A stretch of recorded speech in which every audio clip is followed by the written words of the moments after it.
Hello friends. आज हम पढ़ने वाले हैं यूपी रेवेन्यू कोड 2006। 2006 इसमें ना बहुत ही एक इम्पॉर्टेंट टॉपिक है जो आज हम पढ़ेंगे। एग्ज़ाम पर्पस के लिए इम्पॉर्टेंट है, आ सकता है, तो आप प्लीज़ इसे ध्यान से समझने की कोशिश कीजिएगा। सबसे पहले इसका सेक्शन है section 225B of the above new code. अब ये क्या बता रहा है? Procedure of lodging of caveat. Procedure of logic of caveat. अब हम इसको पढ़ते हैं और समझने की कोशिश करते हैं। इसका सबसेक्शन 1 बोल रहा है where an application is expected to be made. जहाँ पे एक एप्लीकेशन एक्सपेक्टेड है कि वो डाली जा सकती है किसी भी सूट में, इन एनी सूट, अपील में या रिवीजन में या फिर किसी और प्रोसीडिंग में। इस कोड के अंदर जो भी हमारा कोई सूट चल रहा है, अपील चल रही है, रिवीजन चल रही है या फिर कोई और प्रोसीडिंग है, इस कोड के अंदर में उसमें एक एप्लीकेशन आ सकती है, ऐसा हमें एक एक्सपेक्टेशन है, एक्सपेक्टेड है ऐसा। उसमें any person claiming the right to oppose the application, एक बंदा है जो वो क्लेम कर रहा है right to oppose the application, जो भी वो एप्लीकेशन आएगी उसको अपोज करने का उसका राइट है। उसको अपोज करने का राइट से मतलब कि ये एनी पर्सन से कोई स्ट्रेंजर तो होगा नहीं। एनी पर्सन से मतलब वो पार्टी ही होगी, कोई नेसेसरी पार्टी या फिर प्रॉपर पार्टी होगी जिसका उस सूट में इंटरेस्ट होना चाहिए, है ना। कोई स्ट्रेंजर तो उठा के नहीं डाल देगा, कैविएट नहीं लॉन्च कर देगा ना। तो एनी पर्सन से इसमें मतलब नेसेसरी पार्टी या फिर प्रॉपर पार्टी हो सकता है, ठीक है।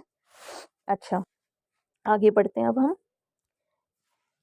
उसके बाद इसमें कि वो पर्सन जो है ना जिसको उस एप्लीकेशन को अपोज करने का राइट है, वो पर्सन या तो वो पर्सनली या फिर अपने काउंसिल के थ्रू एक after serving a copy of caveat through registered post से एक सर्व करवाएगा एक कॉपी ऑफ कैविएट। किसको?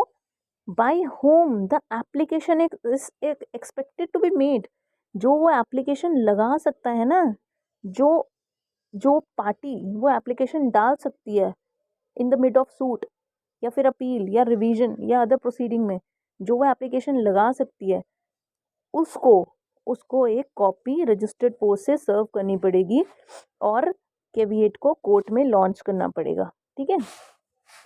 अब इसका सबसेक्शन 2 क्या बोलता है? सबसेक्शन 2 बोल रहा है अगर जैसे वो aware a caveat has been launched and notice there of have been served. अब वो लॉन्च भी हो गया, नोटिस भी भेज दिया गया, तो अब जो एप्लीकेंट होगा, एप्लीकेंट कौन होगा? जो एप्लीकेशन लगा रहा होगा। अब जब भी वो एप्लीकेशन लगाएगा ना, when presenting the application in court, जब भी वो लगाएगा उसको फर्निश करना पड़ेगा proof of having given prior notice in writing to caveator. अब उसको ये प्रूफ करना पड़ेगा भाई मैंने जो है कैविएटर को राइटिंग में नोटिस ऑलरेडी दे दिया है या फिर अपने काउंसिल के थ्रू दे दिया है कि भाई मैं एप्लीकेशन प्रपोज करने जा रहा हूँ, प्रेजेंट करने जा रहा हूँ कोर्ट में, ठीक है। अब इस तो ये बहुत सिंपल सी चीज़ है कि वो ड्यूटी बाउंड हो जाएगा अब एप्लीकेंट जो है, कि जैसे ही वो कोई भी एप्लीकेशन लगाएगा वो डिसीजन उस मतलब एक्स पार्टी डिसीजन वो कोर्ट से ले ही नहीं सकता, क्योंकि उसको सामने वाली पार्टी को बुलाना ही पड़ेगा। अब उस सामने वाली पार्टी को पता होगा कि अच्छा ऐसी कोई एप्लीकेशन डली है और उसका राइट भी है अपोज करने का। ओके, सो थर्ड भी पढ़ लेते हैं।